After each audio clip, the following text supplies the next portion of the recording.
Assalamualaikum warahmatullahi wabarakatuh. Berjumpa lagi dengan saya Erwin Eka di channel YouTube Herbalis Nusantara, dan untuk kesempatan kali ini saya akan membahas tentang pertanyaan banyak sekali orang, apakah herbal mampu menyembuhkan? Jadi banyak orang yang menganggap bahwasanya herbal ini hanya untuk mencegah. Apakah mereka bisa menyembuhkan? Jawabannya bisa. Tetapi ya kita selalu tekankan ya, karena herbal ini bisa memiliki fungsi penyembuhan ya, atau sifatnya kuratif atau pengobatan lah, katakanlah seperti itu.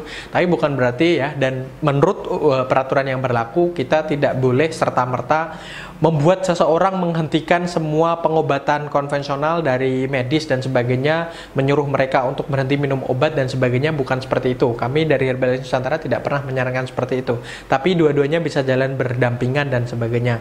Terlebih lagi ya, herbal-herbal yang kita manfaatkan ini ya biasa sering kita jumpai dalam kehidupan sehari-hari. Jadi bisa dikonsumsi dalam bentuk makanan dan sebagainya, atau minuman, seduh dan seterusnya seperti itu. Nah, herbal ini bisa menyembuhkan. Jadi kandungan zat-zat senyawa aktif yang di dalam tanaman-tanaman yang kita manfaatkan ini bisa sifatnya memang menyembuhkan penyakit, bukan hanya mencegahnya saja.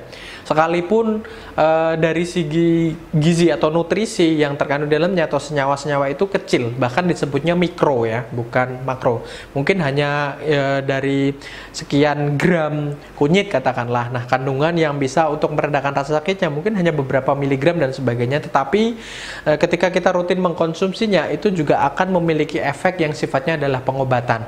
Jadi untuk pencegahan iya, untuk pengobatan atau kuratif iya, bahkan sampai proses penyembuhan atau rehabilitatifnya juga iya.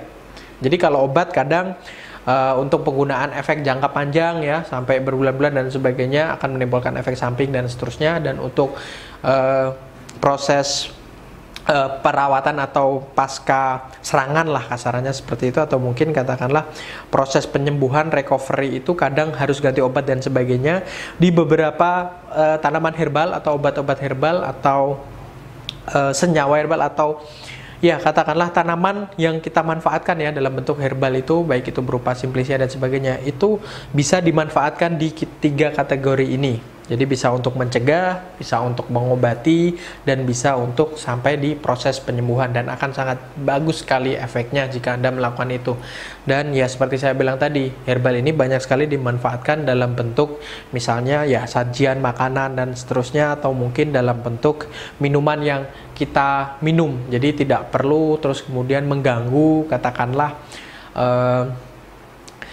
proses pengobatan yang sedang berjalan, misalnya katakanlah mereka juga menjalani penyembuhan dari dokter dan sebagainya. Dan di materi-materi pelatihan kami dari Herbalis Nusantara akan dijelaskan hal-hal semacam seperti itu, bagaimana cara pemanfaatannya dan seterusnya di sela-sela ya proses pengobatan yang sedang terjadi seperti itu. Jadi ya sekali lagi poin saya adalah herbal bisa mengobati ya, dan tidak terus kemudian herbal ini kita anjurkan ya di Herbalis Nusantara ini menjadi satu-satunya pengobatan yang dilakukan. Kita boleh mengkombinasikan, kita boleh ya konsultasi lah antara satu sama lain, dan tujuan utama kita kan satu, untuk kesembuhan orang-orang yang sedang sakit itu tadi. Fokus utamanya kan itu. Apapun kan nggak masalah selama tujuan utama kita untuk menyembuhkan mereka tercapai seperti itu. Oke, saya rasa itu untuk video saya kali ini ya. Silakan Anda subscribe untuk tidak ketinggalan video-video dari Herbalis Nusantara yang akan bermanfaat seputar perkembangan herbal, resep-resep yang akan mampu untuk mengatasi berbagai macam keluhan Anda. Klik juga tombol loncengnya untuk mendapatkan notifikasi setiap kali kami mengupload, dan jangan lupa di like, di komen, dan di share.